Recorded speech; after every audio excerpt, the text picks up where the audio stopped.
embracing sustainability bilang shared responsibility.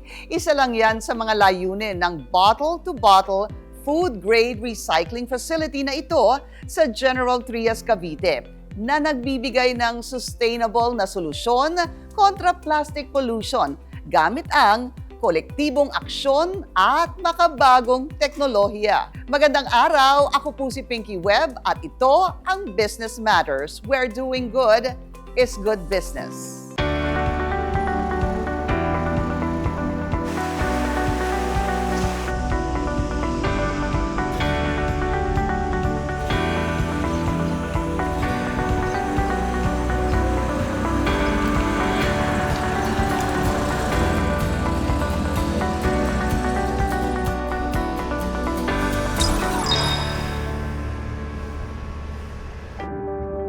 Isa sa pinakamalaking problema na kinakaharap ng ating planeta ang plastic pollution. Ayon sa United Nations Environment Program, 400 million na tonelada ng plastic waste ang napoproduce natin kada taon. Dagdag pa ng UN, sa 7 bilyong toneladang plastic waste na ating na-generate globally, wala pa sa 10% nito ang na-recycle. Bagaman may mga kaakibat na hamon, hindi humihinto sa paghahanap ng mga solusyon at konkretong aksyon ang iba't ibang mga sektor para matugunan ang issue sa plastic waste.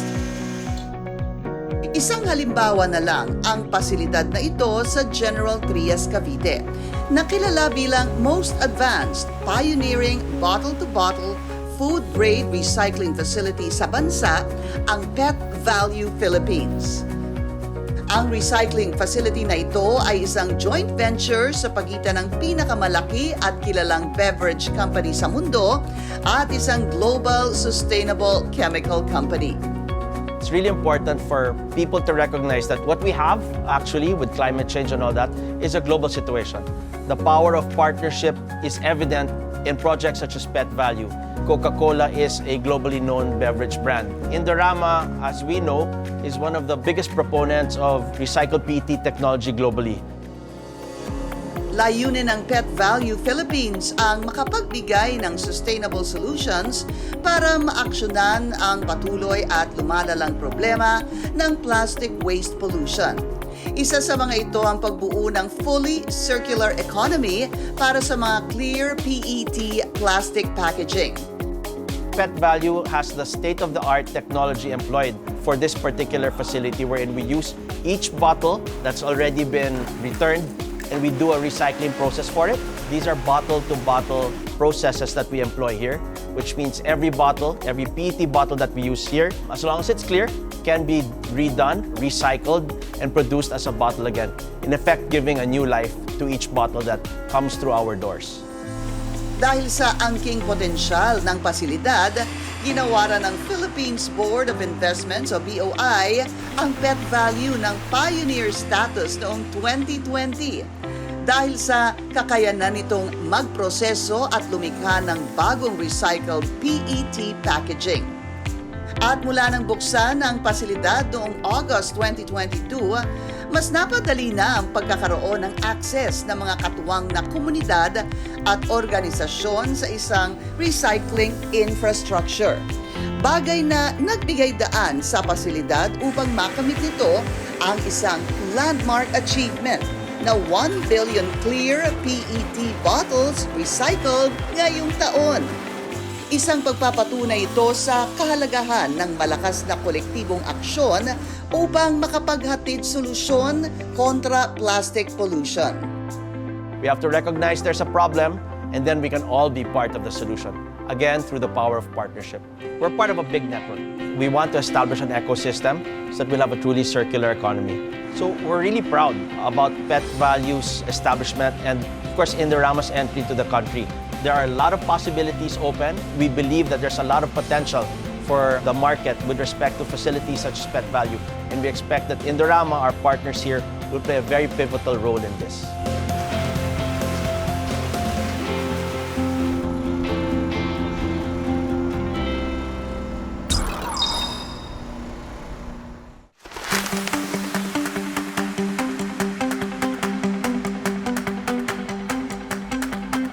upang makakolekta ng mga PET plastic bottles na siyang isa sa ilalim sa recycling facility ng Pet Value Philippines, lumikha ng mga on-ground initiative ang beverage company na layong makipagtulungan sa mga kapartner na komunidad sa iba't ibang rehiyon sa bansa. Ang Tapon to Ipon, Basta Klaro Panalo program. The technical term we use for it is visible collection. Tapon to Ipon is what we call the umbrella program that we have at CCBPI for collecting PET bottles nationwide. What we look to do is to partner with LGUs, local government units, non-government organizations, and other organizations nationwide in order to establish an ecosystem of PET bottle collection. What we want to do is to ensure that not a single bottle goes to nature. In fact, what we want to do is to collect each and every bottle that we can and reuse it over and over again in an infinite loop, creating what we call the circular economy. Sa mga Tapon to Ipon collection hubs o mga network ng sari-sari stores ng beverage company, nagagawang maimbak sa mga ito ang post-consumer bottles ng komunidad na siya namang ipinadadala sa Pet Value Philippines sa General Trias, Cavite upang sumailalim sa recycling process. We have more than 700 Tapon to Ipon collection hubs across the country today. With those hubs, we intend to make ourselves more accessible to our consumers right by where they would probably be consuming their favorite beverages. We've actually reached 170 municipalities and cities nationwide, and definitely there are more coming. We can only expect further expansion for Tapon to Ipon over the next year or so. Noong 2021, nauna nang nakipag-partner ang beverage company sa munisipalidad ng Basco, Batanes sa pagkolekta sa mga naimbak na PET bottles sa kanilang eco-center. Bagay na nakatulong sa pagpapanatili ng kagandahan at kalinisan ng probinsya. We saw Batanes for another project, and we saw that there was a big open, they call it an eco center, and we noticed there were so many thousands upon thousands of PET bottles. And when we were there, we realized we have to do something about it. We can't let this be a blot into one of the most scenic and picturesque provinces in the Philippines. So we determined that maybe it's good for us to partner with the province of Batanes and find a way to bring that over here. Many, if not all of those bottles that we first saw in 2020 were now here. They passed through already and produced into our PET already. Nakipag-partner na rin ang beverage company sa mas marami pang local government units sa bansa, gaya ng Davao del Sur, Iloilo, Camiguin, Baguio at Dumaguete. Kapwa nagtutulungan hindi lang sa pangongolekta ng post-consumer plastic bottles for recycling, maging sa pag-integrate ng Tapon to Ipon sa solid waste management systems ng kanilang komunidad. So this is a collective achievement for everyone, and definitely won't be possible without our partners, Indorama being one of them, our local government unit partners, our NGO partners, and definitely with these partnerships in place, we will be able to address the situation we're all facing today. Bukod sa mga LGU mula sa iba't ibang rehiyon, nagsimula na rin makipag-partner ang beverage company sa MMDA o Metro Manila Development Authority sa pagbuo ng Waste Recovery and Recycling Campaign sa NCR. We intend to collect PET bottles with the MMDA as our partner and eventually funnel them here to Pet Value and again, play our part in contributing to that circular economy. What we need to recognize is every effort counts when we talk about the environmental issues facing us today. It's a collective problem and it definitely needs a collective effort from all of us to address. Lahat tayo ay may tungkulin na ginagampanan upang masiguro ang kalinisan ng ating kalikasan.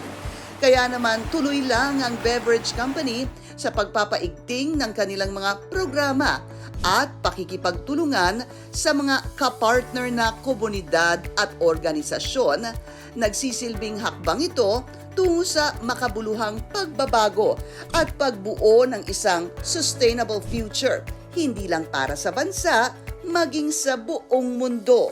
What we want to do with Pet Value is for this to be a catalyst and one of the major proponents for creating a circular economy.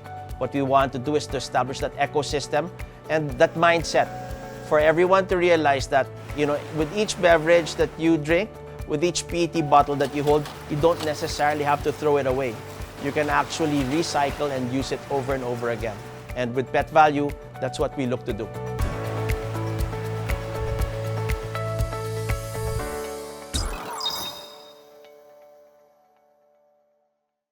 Ang pagtataguyod sa isang matatag at sustenableng komunidad ay nangangailangan ng aktibong partisipasyon ng mga naninirahan dito.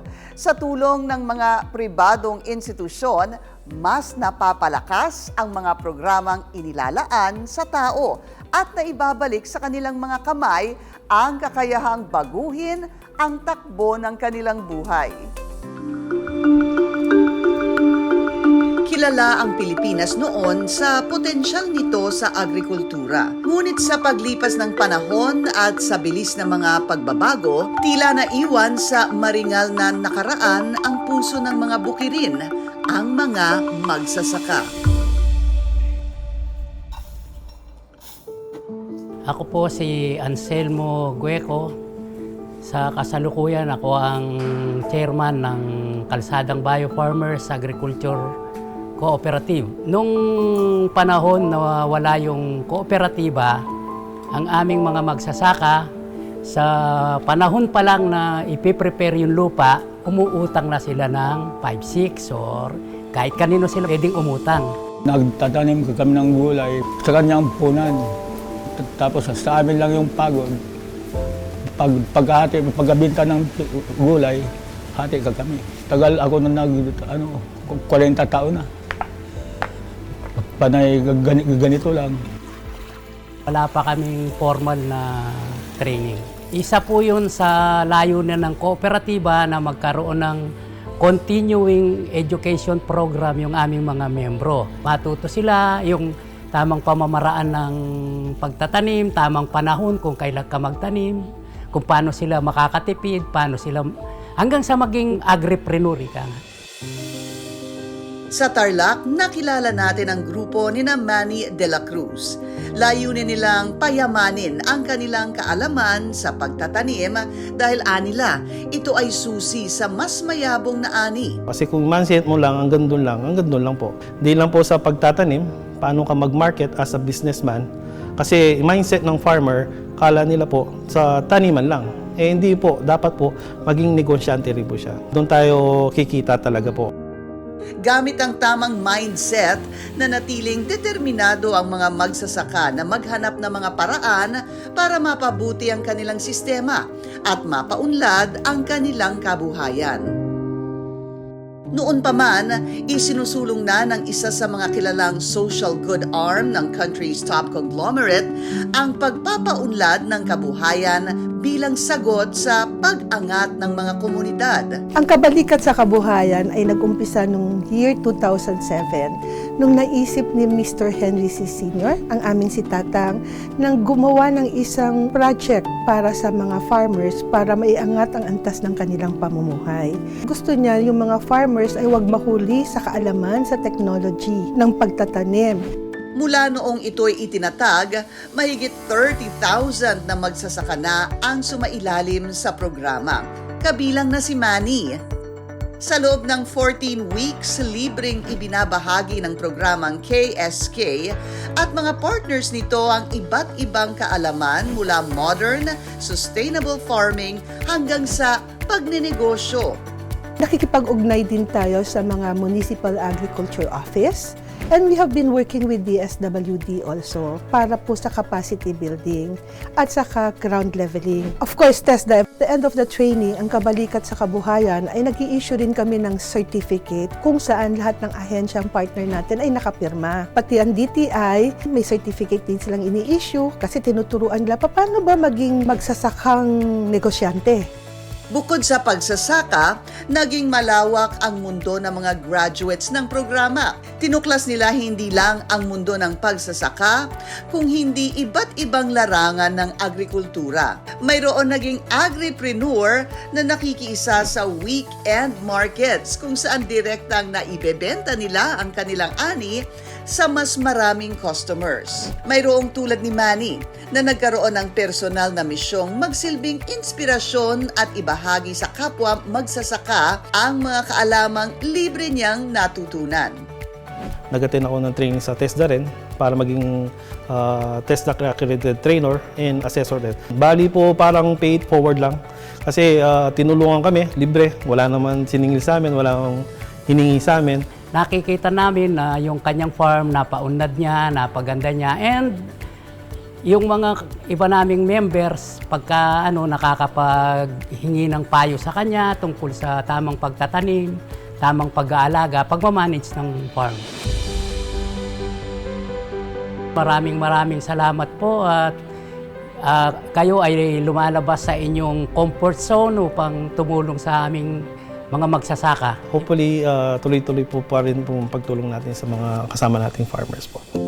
17 taon mula nang simulan ang programa, nananatiling kabalikat sa kabuhayan ang foundation na ito.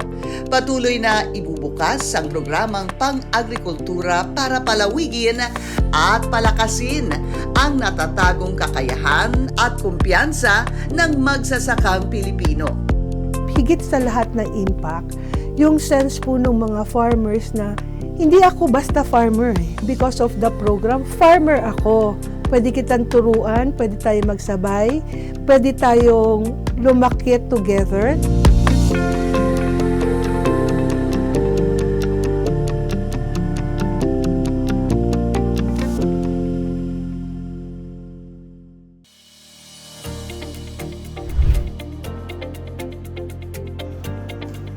VHBC, as we are known, stands for V. Hermosa Bright Corporation. We are a real estate development company. We have started business last 2022. We, VHBC, as a real estate developer, offer high-end and luxurious projects in the market. At the same time, we as well offer affordable prices and flexible payment terms.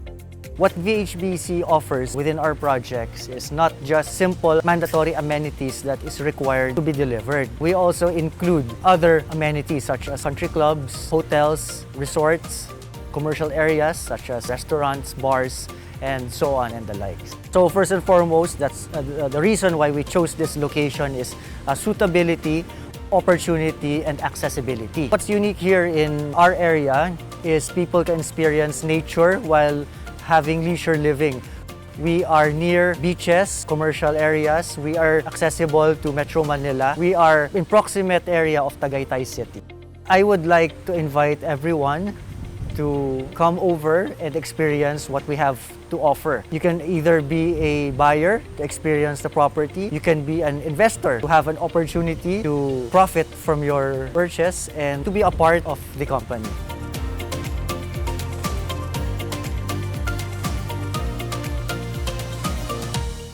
Likas sa ating mga Pilipino ang pagdamay sa kapwa at sa tuwing paiirali natin ang malasakit at pagkakaisa, mas nabibigyan natin ng linaw ang mga bagay na imposible man sa paningin ng iba ay kayang-kaya nating isakatuparan para sa kapakanan ng mas nangangailangan.